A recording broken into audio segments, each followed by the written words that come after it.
Tonight on Q2, a plane crash takes the life of a Yellowstone County commissioner. There's a lot of broken hearts in Yellowstone County. Words of remembrance pouring in for longtime Commissioner John Osland. Also, a warning. It's changed forever back there. You got to be careful. One hiker sharing words of caution in light of a 23-year-old man being swept away in rushing waters nearly 2 weeks ago, and clearing a path towards recovery. I just work until I drop and then I just keep going again. A disaster team is on the ground in Shepherd helping to pick up the pieces. The MTN 10 o'clock news starts right now. From Montana's news leader, this is the MTN 10 o'clock news. Good evening and thanks for joining us on this Thursday night. I'm Russ Riesinger. Our top story, longtime Yellowstone County Commissioner John Osland has died after a single-engine plane crashed just outside of Billings today. Osland, the only occupant, was piloting his Cessna 172K Skyhawk when it went down around 2 o'clock this afternoon. That crash happening on private property in the 6100 block of Blue Creek Road. That location is not far from a private turf runway, which is owned by Osland. The plane did catch fire after hitting power lines, but those flames were quickly put out. As of now, it's not known what caused the crash. The 73-year-old Osland was a well-known figure in Montana politics and was one of the longest-serving county commissioners in Yellowstone County. His death being felt by many across Billings and Montana tonight, especially those who worked beside him for many years. Our David J. has more on how Osland is being remembered. John Osland was 73 when he died in the crash and is survived by his wife and 5 grown children and their families. I feel bad for Christy and the whole family. It's a tragedy, and the whole community will our condolences go out to her. Bill Kennedy, a former commissioner and current Billings City Councilman, served with Osland as a commissioner, and one of their constituents said that she would see them enjoying coffee together when Kennedy had a shop on Grand Avenue. His heart was always in the right way to get things done for the people in Yellowstone County. We used to travel to the senior centers and have lunch. John Osland started as a county commissioner in 2002 when he was toward the end of his 4th term. Throughout those 2+ decades, he built a good rapport and earned respect from other commissioners. You knew right away that you had a solid person that you were talking to. And if he agreed with you, that was great. If he didn't, he would still treat you cordially. Jim Reno served with Osland on the commission for 13 years. Osland was deeply committed to public service and rural issues and previously served as the president of the Montana Association of Counties. What I appreciate about John is he was well prepared. John was about accomplishing things, and that's what I really respected and appreciated about him. Retired Big Sky Economic Development Director Steve Arviskow worked with Osland for 16.5 years. Our hearts and prayers are with his family. We love them. We loved John. And we're praying for them. And Commissioner Mark Morse says, John was a great guy. He was my mentor. He taught me a lot. Good friend, good man. The first time I covered a story with John, he had won a county commissioner's race, and he was celebrating at Gussex. It was always pleasant to talk with him about stories. He'd always get back to us, even if he couldn't say anything. And at the end of interviews, he'd always say hello to your bride for me. Didn't have that personal relationship that a lot of other people had, but certainly did appreciate talking with him through the years. In Billings, David J., MTN News. Billings Mayor Bill Cole also expressing his condolences, telling me, Ann and I were heartbroken to hear this news. I had the privilege of working with John for 20 years. He dedicated a lifetime to public service and will be greatly missed. Our prayers are with Christy and his family.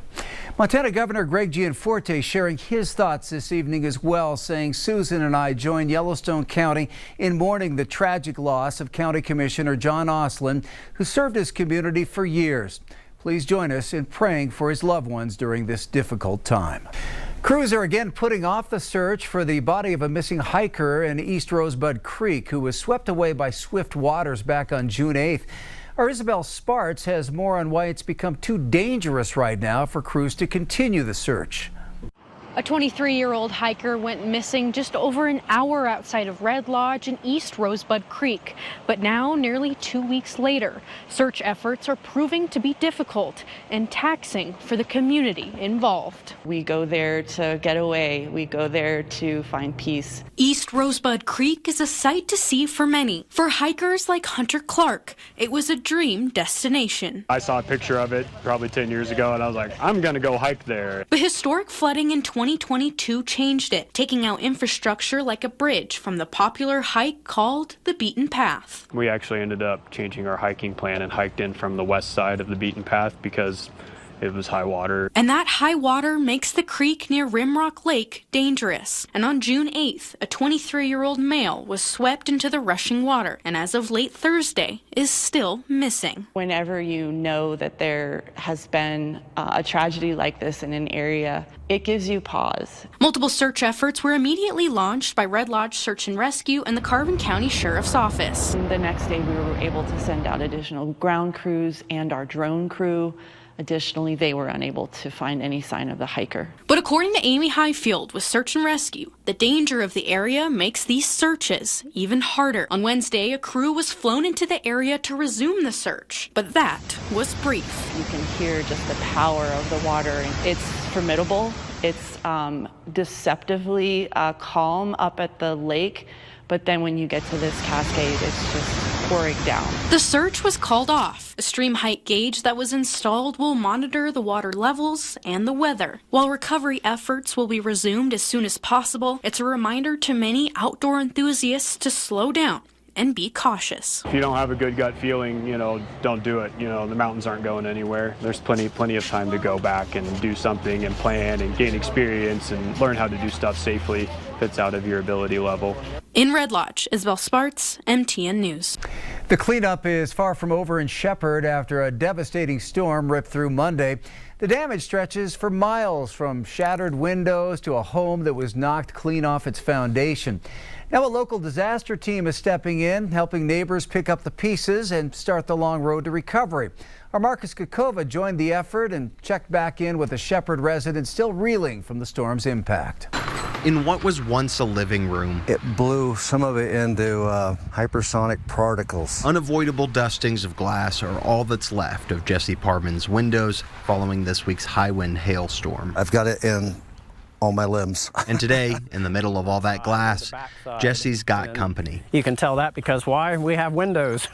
You're basically trying to recreate the accident. 15-year claim adjuster Marlon Landry walks room to room looking for damage that goes beyond what you can see. The vast majority of the time, you don't want to take the chance that you're going to sit on a couch that had broken glass in it. Even if you think you've cleaned it well, you probably have not cleaned it well enough. He says as temperatures fluctuate, so do the risks. Landry says six-figure cosmetic messes like these can quickly turn into a deeper, more expensive problem if left unchecked. Heat is your big enemy right now when it comes to moisture stuck somewhere. The hotter it gets, the faster foreign growth is going to occur for the most part. And waiting on an adjuster before touching anything, that could be an even more costly mistake. There seems to be a common underlying fear or theme with a lot of people. Don't touch it until the insurance guy gets here. And a lot of times those people stand to lose because they allow it to get worse. While Jesse has rolled up his sleeves, not everyone can do the same. Something he and Marlon keep in mind as they move forward. At the same time, I've got a couple that I'm going to go look at tomorrow. Both of them are over 80. I can't make that request of them. There's only so many contractors out here, so I mean, if I can do it, it would leave them available for other people who can't do it. Marcus Kakova, MTN News.